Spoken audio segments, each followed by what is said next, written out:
با شرافت صاحب استقلالی کشورمان و دستگیری‌های بی‌واسطه سروری معظم دولت محترم امام علی رحمان در برابر ساحه‌های گوناگون فعالیت آثارخانوی نیز در جمهوری تاجیکستان رشد نموده، سال تا سال آثارخانه‌های گوناگونی نو و مطابق به طلبات زمان معاصر در شهر و ناحیه‌ها بنیاد شده در خود را برای تماشابینان باز نمودند. هر آثارخانه که بنیاد می‌گردد در آن در برابر دستاوردهای تاریخی و فرهنگی همچنین گوشه به استقلال دولتی جمهوری بخشیده می شود. یکی از مؤسسه هایی که در تطبیق سیاست فرهنگی کشور پیشگام است، این آثارخانه ملی جمهوری تاجیکستان به شمار می رود. در این آثارخانه در برابر معرفی دوره‌های گوناگون و پر افتخار تاریخ ملت تاجیک، اینچنین تالار علاهیده مربوط به دستاوردهای دوران صاحب استقلالی کشور تأسیس داده شده است که همه روزه تماشابینان زیادی از آثارخانه و این تالار دیدن می نمایند.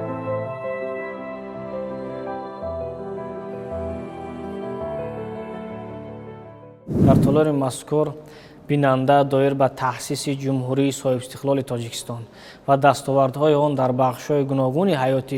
اجتماعی و اقتصادی کشور میتواند توسط اشیاء آثارخانوی یک معلومات مفصل به دست آورد. در آثارخانه ملی تاجیکستان سیر تماشابین در تالار استقلال دولتی نخست آغاز می‌یابد از با دیدن سندهای مهم معیاری و حقوقی که استقلالات دولتی جمهوری تاجیکستان را اعلان نمودند. خصوصا ما می‌خواهیم یادآور شویم که 9 سپتامبر سال 1991 در شهر دوشنبه که اجلاس غیر نوبتی شورای عالی جمهوری تاجیکستان دعوت 12 جمع آمد، در کار اجلاسی مذکور یکچند حجت‌های مهم تاریخی از جمله اظهارات درباره استقلال دولتی جمهوری تاجیکستان و قرار شورای عالی جمهوری تاجیکستان درباره اعلان نمودن استقلال دولتی جمهوری تاجیکستان به تصویب رسید که سیر تماشابین در تالار استقلالیت با متن اظهارات و قرار شورای عالی آغاز می‌یابد و همزمان در تالار مذکور دستاوردهای دیگری سالهای صاحب استقلال انعکاس شدند و یکی از حادثه‌های مهم تاریخی البته یکی از اجلاس‌های تقدیرساز که همگان ما از آن همچون اجلاسی تقدیرساز یادآوری میکنیم، این اجلاسی 16 شورای عالی جمهوری تاجیکستان میباشد که قسمت دیگری نمایش تالار استقلال دولتی جمهوری تاجیکستان را فرا میگیرد و در قسمت مذکور ما عکس‌های گوناگون را از روند برگزاری اجلاسی 16 شورای عالی جمهوری تاجیکستان پیشنهاد نمودیم که توسط عکس‌ها این روند به طور مفصل انعکاس یافته است و همگان خوب می‌دانیم که شروع از 16 نوامبر سال 1992 تا سنه 2 دکمبر سال 1992 اجلاسی 16 شورای عالی جمهوری تاجیکستان محض در شهر باستانی خوجند برگزار گردید. البته یکی از دستاورد اجلاسی 16 شورای عالی جمهوری تاجیکستان این محض انتخاب رئیس شورای عالی جمهوری تاجیکستان میباشد. 19 نوامبر سال 1992 در کار اجلاسی مذکور محترم امام علی رحمان رئیس شورای عالی جمهوری تاجیکستان انتخاب میگردد و انتخاب پیشوای معظم ملت محترم علی رحمان به صفت رئیس شورای عالی جمهوری تاجیکستان یکی از دستاوردهای مهم اجلاسی مذکور به حساب میرود که من بعد پیشوای معظم ملت محترم رحمان توانستند که مردم شریف تاجیکستان را در اطراف خود برای رشد و نموی وطن عزیزمان تاجیکستان سفربر نمایند و همزمان در کار اجلاسی مذکور مقدسات ملی قبول گردند و در نزد ما پرچم دولتی جمهوری تاجیکستان پرافشان است که پرچم مذکور این نخستین پرچمی می باشد که در کار اجلاسی 16 شورای عالی جمهوری تاجیکستان معرفی گردیده بود. انیخترش پرچم مذکور سنه 24 نوامبر سال 1992 در کار اجلاسی 16 شورای عالی جمهوری تاجیکستان معرفی کرده می شود، تصدیق و قبول کرده می شود و توسط عکس‌ها ما یک لحظه بسیار هم تاریخی اجلاسی 16 شورای عالی جمهوری تاجیکستان را انعکاس نمودیم. همان لحظه‌ای که با نشان احترام و ارزگذاری پرچم دولتی جمهوری تاجیکستان از جانب رئیس شورای عالی جمهوری تاجیکستان بوسیده می شود و محض همون پرچمی که در عکس‌ها عکس یافته است که رئیس تازه انتخاب شورای عالی از آن مثلا بوسیدن و در نزد آن سوگند صداقت یاد نمودن، آن پرچم عین حال در داخل ویترین در آثارخانه ملی تاجیکستان حفظ می شود. آثارخانه ملی تاجیکستان آمدن این پرچم نیز تاریخ خاص خود را دارد. تا سال 2007 این پرچم در دست یکی از سابق کارمندان شورای عالی جمهوری تاجیکستان کلیم الله قادرov حفظ می شد و سال 2007 این پرچم به президент ҷумҳурии тоҷикистон пешвои муаззами миллат муҳтарам эмомалӣ раҳмон тақдим карда мешавад ва аз ҷониби пешвои муаззами миллат муҳтарам эмомалӣ раҳмон парчами нахустин давлатии ҷумҳурии тоҷикистон ки дар кори ҷулусияи 16 шӯрои олии ҷумҳурии тоҷикистон муаррифӣ гардида буд, он ба осорхонаи миллии тоҷикистон барои осорхонакунонӣ ва абадан ҳифз намудан ва муаррифӣ намудан пешниҳод гардид, эҳдо гардид ки мо ҳамарӯза доир ба ин муқаддасоти миллӣ ба тамошобини осорхонаи миллии тоҷикистон қисса мекунем. албатта парчами давлатии ҷумҳурии тоҷикистон бо 3 хати ранга сурх, сафед, сабз, тоҷ ва 7 ситора ки ин лоиҳаи таҳия намудаи гурӯҳи рассомон зери роҳбарии рассоми халқии тоҷикистон Зуҳур Ҳабибуллоевич буд ки дар озмуни беҳтарин парчам муваффақ гардид ва ниҳоят ҳамчун парчам муқаддасоти давлати ҷумҳурии тоҷикистон то имрӯз парафшон аст ва қабул гардидааст.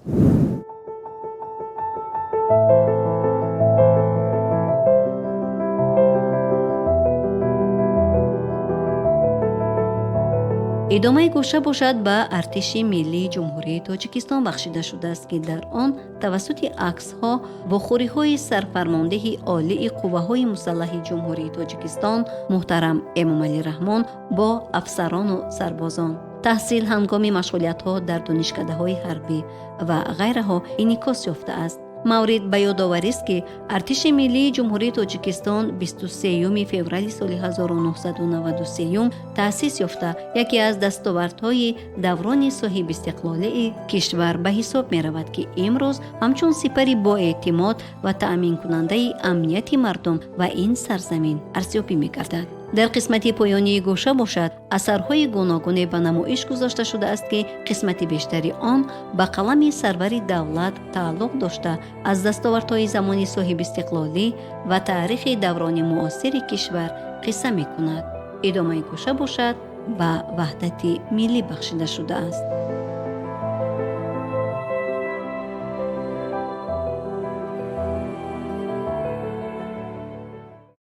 дар гӯшаи навбатии толори истиқлолият ваҳдати миллӣ акс ёфтааст ва ҳамзамон тавассути нигораҳо мо давраҳои музокирот ва расидан ба сулҳу субот дар сарзамини Тоҷикистонро инъикос намудем ва дар ин ҷо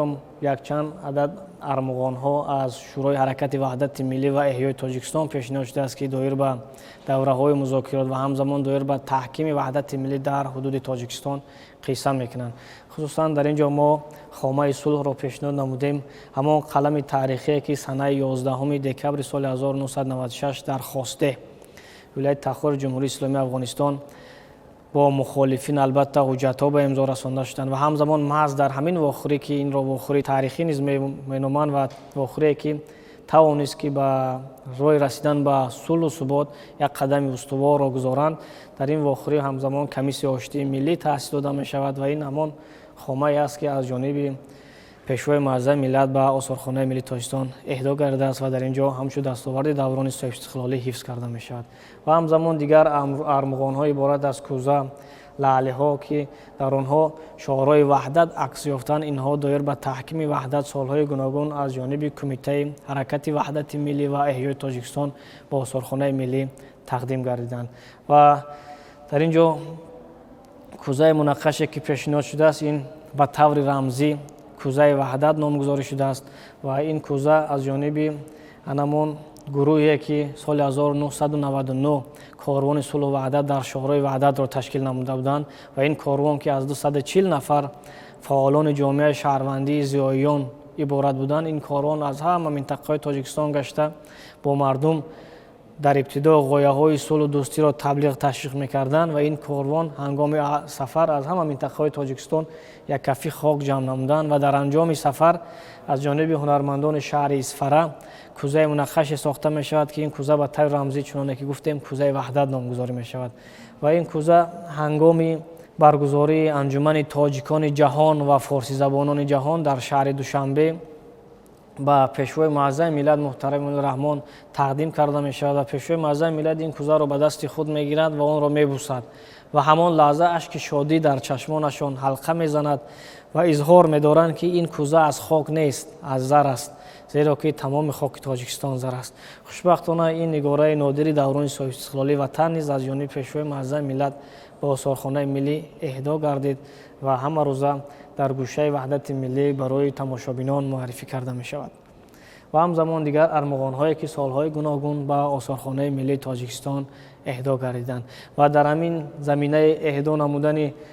حاشیه‌های گوناگون تاریخی با آثارخانه ملی تاجیکستان یک چیز را اشاره کردنی هستم که محض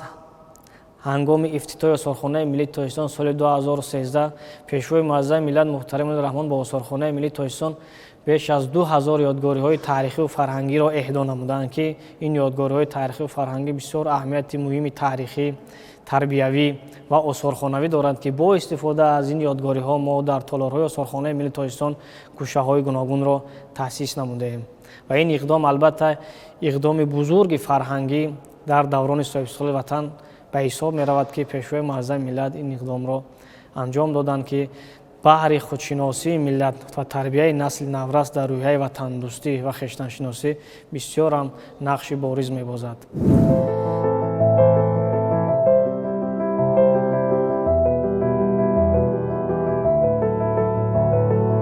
باعث افتخار است که امروز با شرافت صاحب استقلالی جمهوری تاجیکستان را نزدیک به 200 کشور جهان همچون به رسمیت می‌شناسند و با 176 کشور جهان مناسبت‌های خوب دیپلماتی را به راه مانده است. عین حال اعضای فعال بیش از 50 سازمان‌های بین‌المللی و منطقوی میباشد. کارمندان آثارخانه با حس بلند خودشناسی و وطنپرستی و افتخارمندی دستاوردهای سمت سیاست خارجی جمهوری تاجیکستان را در این گوشه تالار پیشنهادی تماشابینان نمودند.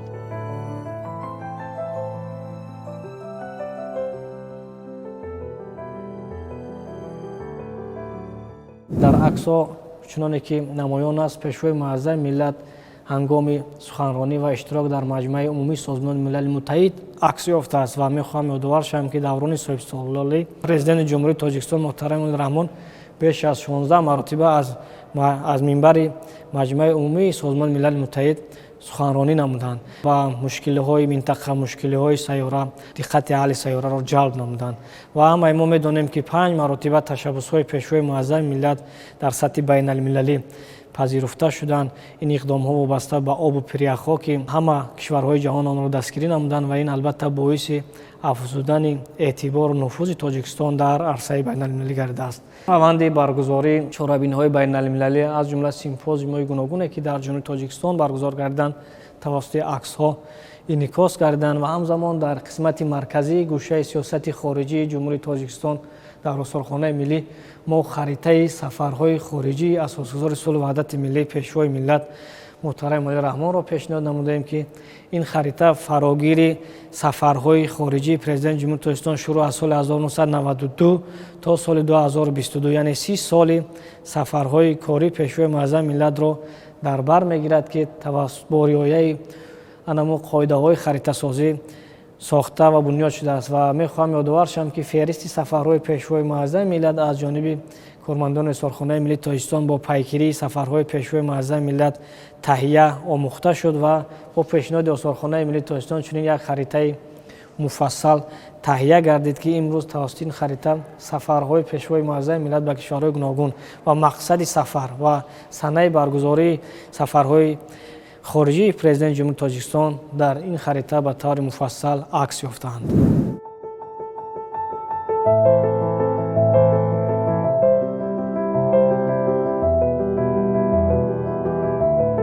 مورد به یادآوری است که تالار مذکور از 14 گوشه عبارت بوده هر یک به دستاوردهای ساحه بخشیده شده است. در گوشه نوبتی باشد تماشابین از دستاوردهای مهم و نظررس وابسته به هدفهای استراتژی جمهوری تاجیکستان توسط اشیاءهای آثارخانوی میتواند معلومات‌های جالب را دسترس نماید.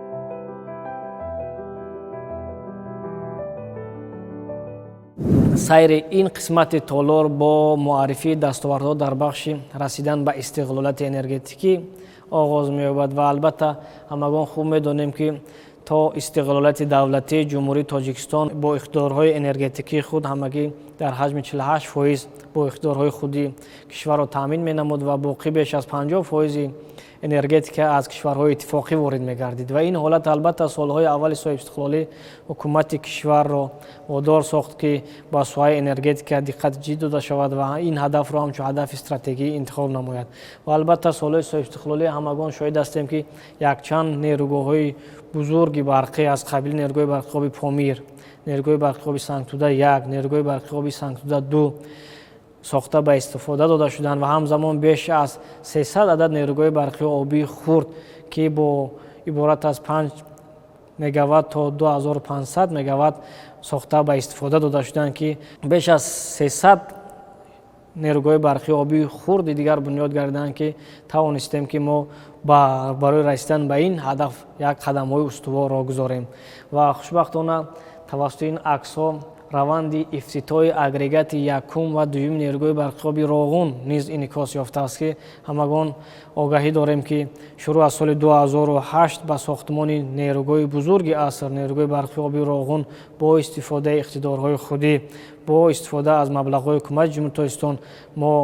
корро шурӯъ намудем ва хушбахтона санаи 16 ноябри соли 2018 агрегати якуми нерӯгоҳи барқии оби Роғун ва санаи 9 сентябри соли 2019 агрегати дуюми нерӯгоҳи бузурги аср бо иштироки пешвои муаззами миллат ба истифода дода шуд ва албатта он рӯз ҳам дур нест ки агрегатҳои дигари нерӯгоҳи барқии оби Роғун ба фаъолият оғоз намояд ва мо ба ин ҳадафи стратегии худ ноил гардем. Ва дар аксҳо тавассути маводи осорхонавӣ ва дигар ашёи осорхонавӣ мо раванди ифтитоҳи ҳанамун нерӯгоҳи барқии обии бузург ва хурде ки дар ҳудуди Тоҷикистон бунёд шуданд онҳоро инъикос намудем ва ҳамзамон дохили витрина 2 адад сиккаи нуқрагӣ пешниҳод шудааст ки ин сиккаҳои садсомона мебошанд ва тавассути ин сиккаҳо чуноне ки ҳамагон огаҳӣ дорем ҳанамун боэътимодии кори агрегати якум ва дуюм нерӯгоҳи барқии оби Роғун аз ҷониби пешвои муаззами миллат муҳтарим Раҳмон санҷида шудааст ва аз ҷониби пешвои муаззами миллат ин сиккаҳо барои осорхонакунонӣ ба Осорхонаи Миллии Тоҷикистон эҳдо шуданд ва мо тавассути ашёи осорхонавӣ ва тавассути он диорама ва тавассути витрина ин ҳодисаи таърихиро бо истифода аз ҳамон сиккаҳои садсомонаи нуқрагӣ пешниҳоди тамошобинон намудем ва албатта умедвор ҳастем ки сиккаҳои дигаре ки бо эътимодии 4 агрегати боқимондаи нерӯгоҳи барқии оби Роғунро мавриди санҷиш қарор медиҳад ҳатман ба Осорхонаи миллӣ эҳдо мешавад ва ин коллексияро пурра мегардонад. ҳадафи дигари стратегии Ҷумҳурии Тоҷикистон таъмини амнияти озуқаворӣ акс ёфтааст. Албатта ҳамагон хуб медонем ки дар Ҷумҳурии Тоҷикистон соҳаи кишоварзӣ яке аз соҳаҳои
соҳаи маориф ва тиб низ яке аз соҳаҳои калидӣ ва афзалиятнок дар ҷумҳурӣ маҳсуб ёфта, ҳамасола аз ҷониби ҳукумати кишвар таваҷҷӯҳи махсус ба ин самт равона мегардад ки дастовардҳо низ сол то сол назаррас мегарданд. дар ин қисмати толор бошад аксҳои ҷолибу таърихиро вобаста ба рушду пешрафти бахши маориф ва тиб метавон дарёфт ки ба таври осорхонавӣ пешниҳоди бинандагон гардонида шудааст.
علمی و تکنیکی که پرچم دولتی تاجیکستان تا به کیهان برآورده شده است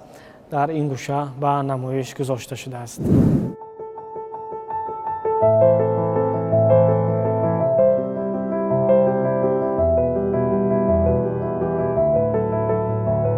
فرهنگ هسته ملت محسوب می‌یابد. با نظر داشته این دستاوردهای بخش فرهنگی جمهوری نیز از مد نظر کارمندان آثارخانه دور نمانده با عکس‌های جالب و تاریخی بازگو کننده دستاوردهای شایان ساحه فرهنگ گوشه نوبتی را زینت بخشیده‌اند. مورد به یادآوری است که بنیاد و فعالیت مؤسسه دولتی آثارخانه ملی نیز یکی از دستاوردهای زمانی صاحب استقلالی کشور به شمار رفته. در قطار این مؤسسه فرهنگی صدها مؤسسه‌های فرهنگی دیگر بنیاد شدند که همچون دستاوردهای شایان در رشد فرهنگ کشور می‌تواند سهم‌گذار باشد. در عکس‌ها ما برگزاری سیمپوزیوم، جشن‌ها، یادگاری‌های تاریخی که آنها سال صاحب استقلالی ترمیم گردیدند آنها به طور آثارخانه معرفی شدند. البته ما می‌دانیم که سال صاحب استقلالی جهت بزرگداشت سالگرد فرزندان فرزانه ملت، جهت بزرگداشت صحنه‌های مهم تاریخی، چهره‌بینی‌های خیلی گوناگون سطح بین‌المللی برگزار گردیدند که همه اینها در خودشناسی مردم، در سطح خودآگاهی مردم البته نقش ارزنده خود را گذاشتند و در اینجا یادگاری هولبوک عکس یافته است و ما می‌دانیم که سال 2006 یادگاری مذکور از نو ترمیم و تحکیم گردید. در سمت ترمیم یادگاری‌های تاریخی و فرهنگی دستاوردها خیلی نظررس می‌باشند. خصوصا بیش از 100 یادگاری‌های تاریخی و فرهنگی در زمان صاحب استقلالی از نو ترمیم شدند. اگر ما این صفر رو با زمان شوروی قیاس کنیم، در سالهای شوروی تنها یک یادگاری ترمیم شده بود که این یادگاری قلعه ایثار بود و ببینید که سالهای صلح استقلالی در این جاده چقدر دستاوردهای بزرگ به دست آمدن و همزمان بر روی خودگیری، آموزش، حفظ یادگاری‌های تاریخی به طور شایسته به راه مانده شد که امروز ما در جمهوری تاجیکستان بیش از 3400 یادگاری تاریخی به قید وزارت فرهنگ شامل می باشند و همه روزه این یادگاری ها را صدها نفر شهروندان داخلی و خارجی می بینند و غذای معنوی می گیرند. و البته در برابر این چنانه گفتیم در بخش فرهنگ بنیاد آثارخانه ها یکی از دستاوردهای بزرگ می باشد. البته چنانه که پیشوای معظم ملت ابراز می دارند، خلقی که حافظه قوی تاریخی دارد، خلقی که با گذشته خود ارج میگذارد، حتما آثارخانه بنیاد میکند. بینید که همه ساله در سراسر کشور از جانب پیشوای معظم ملت آثارخانه های شکلان گوناگون بنیاد شده ایستادند، افتتاح شده ایستادند که فعلا ساکنان جمهوری و مهمانان خارجی از آنها به طور وسیع استفاده میبرند و غذای معنوی میگیرند.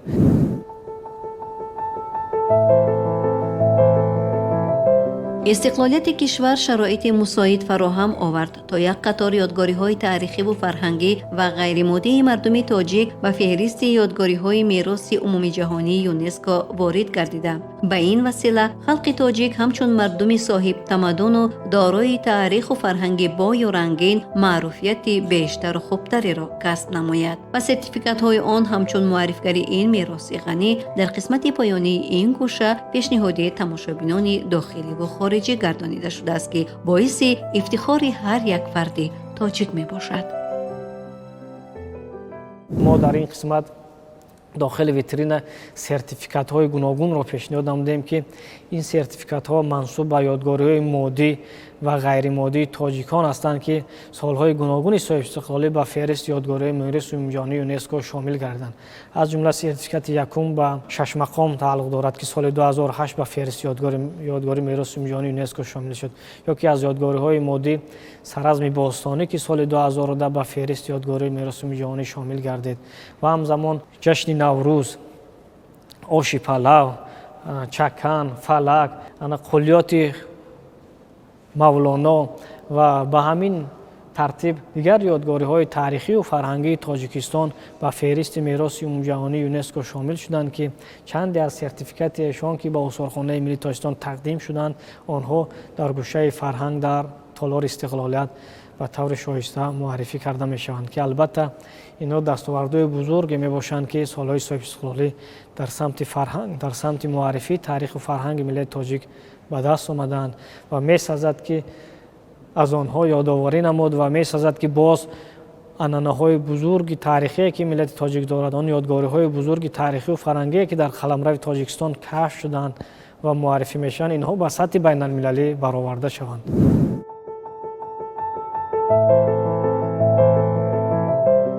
سیاست پیشگرفته سرور دولت محترم امامعلی رحمان در سمت عمومی‌گردانی ورزش امکان فراهم آورد که دستاوردها در این جاده نیز خیلی فراوان باشد. از جمله شماره بنیاد مرکز و میدان و تالارهای ورزشی امروز نزدیک به 19,000 رسیده، دستاوردهای خود ورزشگران نیز نظررس ارزیابی می‌گردد. قسمت نوبتی تالار را باشد عکس‌ها از دستاوردهای سمت ورزش زینت بخشیده است.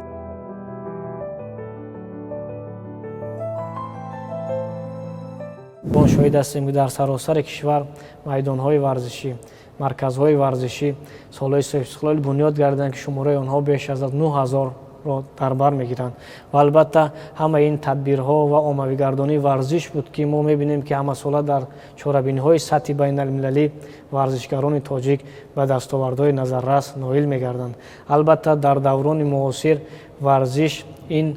یکی از عامل‌های اساسی معرفی ملت در عرصه بین المللی می باشد. البته اشتراک جوانان ورزشکار در مسابقه‌های سطح بین المللی و پرافشان شدن پرچم کشور این می تواند در معرفی هر یک دولت و ملت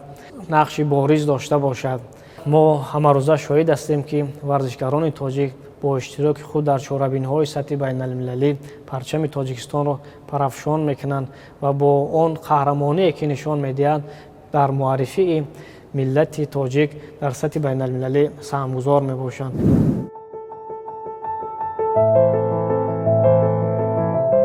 واقعا هم تاریخ را شخصیت ها می آفرند. با توجه به فعالیت و خدمت های نظررس و شایانی ابرمردان راهی خیرد و وطن دوست که به خاطر زحمت های بزرگ و متانت در فراهم آوردن پایه های استقلالیت جمهوری تاجیکستان، انکشاف ادبیات، فرهنگ، ترغیب پایه های صلح، دوستی خلقها و گسترش نفوذ بین الخلقی تاجیکستان عنوان بلند یعنی قهرمانی تاجیکستان را مشرف گردیدند. قسمت جنبسته تالار را عکس های این ابرمردان تاریخی ملت زینت بخشیدند و بیننده را دیدن نمودن از آثار این تالار و نقش دستان و خیرد والای این ابرمردان در قلب احساس بلندی خودشناسی و خودآگاهی جوش میزند.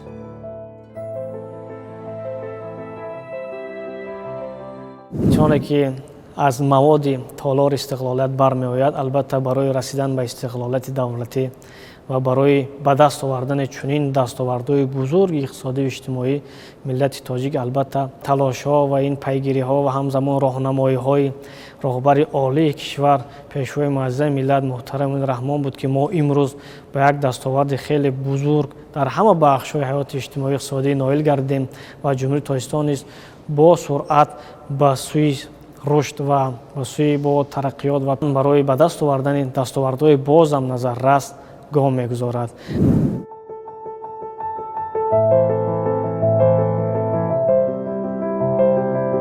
با تماشای این تالار هر تماشابین صحیفه های تاریخی زمانی صاحب استقلالی وطن را می تواند یک یک ورق گردان نموده. حتما که با دیدن این تالار احساس وجود را فرا می گیرد که در یک مدت کوتاه این وطن و این ملت سربلند و سوق پرور به چه دستاوردهای نظررس